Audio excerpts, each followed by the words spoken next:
All right, joined now by Neil Dalal of Hoop District, covering the Washington Wizards here for the Alley Oop. Really appreciate you taking the time, Neil. We just had some weird news break earlier this morning. We're recording this on Thursday. Wes Unseld Jr., the former head coach now of the Washington Wizards, who's been there for a little bit and actually was in Denver, where I currently am, uh, right before that. He's now moved himself into the front office, or that maybe the team has moved him into the front office. What can you tell us more about this transition? Yeah, absolutely. I wrote earlier today that, maybe somewhat of a surprise timing, but at the same time, maybe not so much. This is a team that, obviously fully embraced a rebuild, but said, they want to be competitive. They wanted to night in and night out, compete against teams.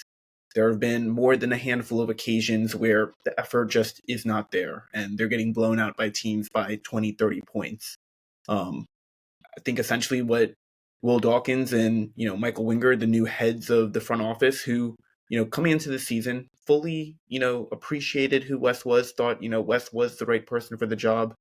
At a certain point, they kind of got to the point where look, a new voice is needed to kind of motivate and get these guys to where they're trying to go. They're not going to compete for a play-in spot or a playoff spot now or anytime in the near future, but they want to build those right habits of being competitive and not getting defensively just blown away at times at night. So obviously some people will think, oh, it's really odd timing given it was right smack dab in the middle of a back to back, but this is something that's clearly been discussed in the past few days, if not weeks, that this is going to be something that's going to happen. And, here we are. They're going to put Brian Keefe as the interim head coach. Obviously, he was an assistant coach with Oklahoma City for a long period of time, I believe 2007 to 2015, overlapping with both Winger and Dawkins there in OKC. So we'll see if he's able to kind of rally the troops and, lead forward a, more, I'll say, attractive product on the court, more competitive games. They're still not going to, be really upping that winning percentage all too much, just the way the roster is constructed and with probably more veterans moving out in the trade deadline in a couple weeks. But, something needed to change, and, they're hoping that this will at least spruce things up a little bit. Yeah, hopefully so. Wes, I know, is a good coach, or at least was a strong assistant coach with Denver and associate head coach with them for a while.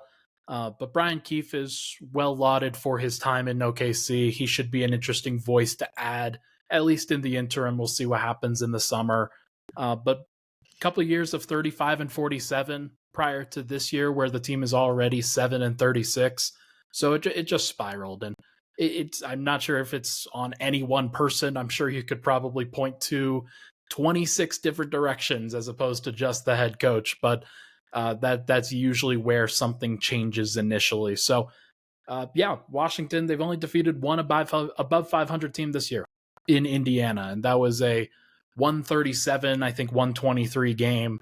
But outside of that one, there just hasn't really been a ton of improvement and development made within the roster. Is there anything that you can point to from a roster development and improvement standpoint that was really accomplished this year? Yeah, certainly, that was their big goal going in. We might not win a lot of games, but can we see, improvement game in, game out? Will Dawkins came in and said, hey, I want to have quarterly progress checkpoints. And clearly, after the first one, 20 games in, now the second one, 40 games in, clearly they weren't hitting the benchmarks that they're setting internally for, what they want to see. All they want to see is, individual players, improving within the scheme, improving within the culture. Obviously, Bilal Coulibaly is at the top of that list. Then you have, Denny Avdia, Corey Kispert, and others. Can you see, their improvement? And I think you can to a degree. Bilal has been absorbing a lot and, taking on tough matchups and, seeing what sticks. And, I think the sky is truly the limit for him. For Denny, you've obviously seen, he had a lull in early December, but last 14 games has really picked it up, scoring in double figures in 12 of those games. So there is some positives to take away, but I think just kind of wholeheartedly and, in the team aspect of it, they thought, the collective would be a little bit stronger than where they currently are right now. Yeah, there's no doubt. I think it can go from top to bottom in that regard, where guys like Jordan Poole and Kyle Kuzma, like mostly Poole, but some Kuzma, just have not made necessarily the necessary steps that we talked about at the beginning, where, hey, maybe taking advantage of additional reps and improving as on-ball creators and playmakers for others. That just doesn't really seem to have happened. I'm a little bit disappointed. Obviously, we talked about Poole the last time, but Kuzma is still like trying to figure it out too. And I think even with the additional reps, like some of the decision making just hasn't improved either. Uh, where do you see those guys kind of going at this stage? Because I know that they're talked about in trade rumors and things like that. Is this something where you hold on to those guys and hope that they improve, or is this something where if the right team comes along, you maybe take them? Yeah, my understanding of the situation is, at the end of the day, the timelines for Kyle Kuzma and Jordan Poole probably don't line up with this organization in the multi-year rebuild, that they're just getting underway with. For Poole in particular, I would expect nothing other than he has continued to be on this roster, after the February trade deadline in a couple weeks. They're not going to be foolish and sell low on a guy who, doesn't have a lot of value right now. His contract is not the greatest. They're definitely not going to attach any assets in terms of young players or, future picks to get off of that contract. They're not worried about any of that. They still have to, meet salary floor, mandates for the upcoming couple seasons, which he obviously helps with. For him, I think more likely than not, Tyus Jones is no longer on this team and moved to a contender in a couple weeks. Does that maybe potentially open up a role for Poole to be on the ball significantly more than anything he was with an Unseld's offense? Putting a defender like Bilal Coulibaly next to him, does that help ease some of the backcourt defensive frustrations? So there's no reason to expect Poole is going to be anywhere but DC, for the remainder of the season.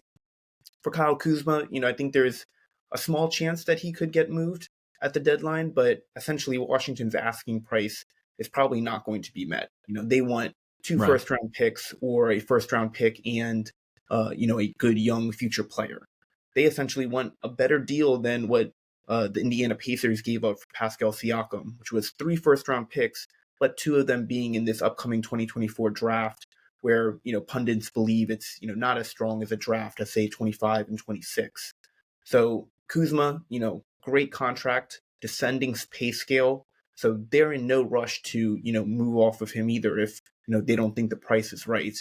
My guess is unless somebody really gets desperate at the trade deadline, which can happen, bidding wars are certainly a thing that under the gun of that last day and those last few hours of the deadline, a team who thought they needed to make a swing couldn't get done what they hoped to, could get desperate and comply with what the Wizards are asking for. But Kuzma as well, I would still expect to be here after the deadline. Other guys like Tyus Jones, DeLon Wright, Landry Shamet, even potentially Daniel Gafford, I think are much more likely players to potentially get moved in the next couple weeks.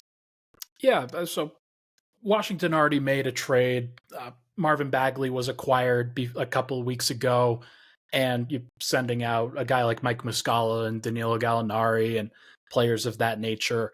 I could see some similar moves being made over the course of these next couple of weeks, particularly for DeLon Wright and Landry Shamet and guys of that nature who are veteran guards who can step into different roles and have already proven that they can play playoff roles for different teams off the bench. So I'm curious to see where that continues to go and what they end up getting in those particular moves, because it really does have to line up for the future. And there's just a lot of veterans on this team, a lot of guys that probably not going to be around for the next iteration of the Washington Wizards, where I know a lot of fans have sort of wanted to focus on over the course of these next couple of years.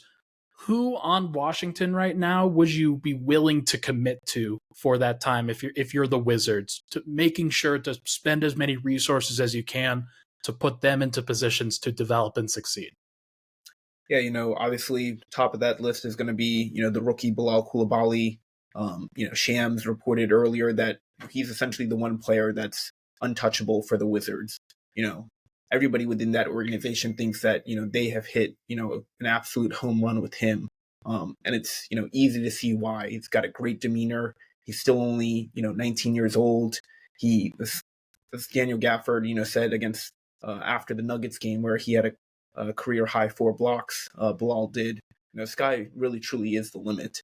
His two-way capability is, something to certainly just, a little bit of drool over in terms of the potential. And so hopefully he gets more playing time, after the deadline, instead of kind of these spot minutes here and there.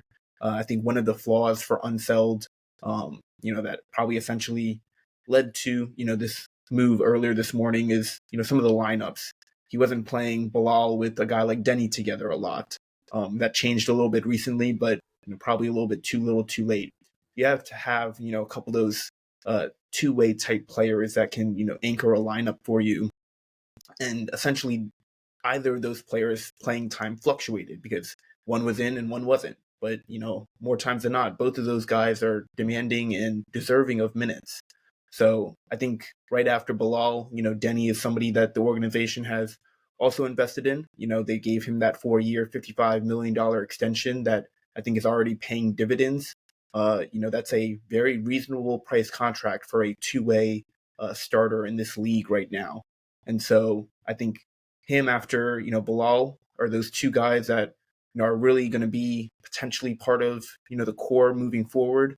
And then I would say, the third, possibly more of a coin flip wild card is, where does Corey Kispert fit into things? Are they going to give him a, extension offer that he is going to be wanting and willing to, sign off on in this upcoming off season? Still a lot of time between now and October when that all has to be decided. Or, does he bet on himself and say, hey, I'm going to go and have a great year and get a bag in restricted free agency, not this summer, but the following summer. Everybody else probably doesn't pan out timeline-wise for what this organization is looking at, in the next 2, 3, 4 years. Yeah, it's fascinating to think about. I thought that a guy like Johnny Davis, who was a recent draft pick for the team, would be in that timeline, would be in those plans, but just doesn't sound like he is much longer for the Wizards, if I have to guess, right? Yeah, it's really been disappointing. We'll see. Hopefully he does get, a more fair shake and shot after the trade deadline when, some minutes open up at, that two-guard position that's, currently just very cluttered in terms of, players that need a showcase between Delon Wright and Landry Shamet. But hopefully he gets a look these last, 3 months of the season. His shot has just, looked kind of all over the place, inconsistent. It doesn't seem like his confidence is, very high right now. There was hope, he ended the season last 10 games when, they kind of were done trying to fight for that play-in spot, showed some promise. You thought, okay, maybe, year 1 to year 2, he can take a step. But, I think that athleticism change between college and the NBA is something he's really struggling with. And at the end of the day, he wasn't a player that the current front office regime drafted. And so, they're not going to be really tied to him much longer. They did pick up his third-year option. There's no reason for him not to, for you to not expect him on the roster next year. But, after that, it might be a change of scenery needed for Johnny. Last thing I have for you. Washington is obviously next offseason is going to be important. All the offseasons and the trade deadlines going forward are going to be the Super Bowl for the next couple of years, I would say. Just what are you hoping for from maybe this next draft and this next free agency period? What should the plan be for Washington over this time as they continue to try to right the ship? Yeah, so I think it all comes back to, asset accumulation. They essentially got Marvin Bagley from Detroit because Detroit didn't want to be on the hook for his $12.5 million contract next season. You can try and see, okay, we have players, Tyus Jones, Delon Wright, Landry Shamet, who will all get you, a second-round pick. At the end of the day, they have plenty of second-round picks. They need to try and see how they can get a first-round pick. If that means that they have to take on a bad contract in return, a Davis Bertans or maybe a DeAndre Hunter or, essentially buying low on a player who, other teams have just, frankly, maybe given up on, and you can get that upgrade from a second round pick to a first round pick, this trade deadline, that's going to be huge. Will Dawkins, was instrumental in, OKC's rebuild that we talked about a little bit earlier. And so, they kind of put themselves in a much better position of success with the Paul George trade. They got Shai Gilgeous-Alexander and, I think it was 4 first-round picks and or swaps that really put them ahead of the curve. That's not what Washington has going forward because their return for Bradley Beal and Kristaps Porzingis was, let's be real, pretty meager. And so it's all going to be about, okay, how can we just put our best foot forward now with what we have to make it into assets, specifically draft picks going forward in the future. So it'll be, very interesting to see what these next 2 weeks hold for not only the Wizards, but obviously the NBA in general. Trade deadline is, a very interesting time. And, free agency for next summer, I wouldn't expect too much in terms of what Washington's trying to do. They're not going to really, try and go after anybody crazy. They're still very much in the rebuilding phase. I'm sure they will try and, find some good players who will help them be competitive to a degree. Right. But, it's not going to be any tier 1, tier 2 type players. Yeah, that's just how it's got to be. It's what's going to happen over the course of these next couple of years, and you can't rush it. It's just something that it's the part of the ecosystem of the NBA, unfortunately, and you just got to draft, you got to develop, you got to find the right guys to build your franchise around. And so far, that's up to the Washington front office, and they're going to have their next opportunity to do that in June. So we'll see what happens, but I'm hopeful, like, because this is never a fun time. This portion of the season is never a fun time for Washington and like not Washington specifically, but like rebuilding teams in this place. So I'm hopeful that it turns around and we can have a more fun and enjoyable conversation in this next check-in. But he is Neil Dalal of Hoop District. Really appreciate you covering the Washington Wizards for us here, man. Let's chat again soon, all right? Absolutely. Thanks for having me, Ryan.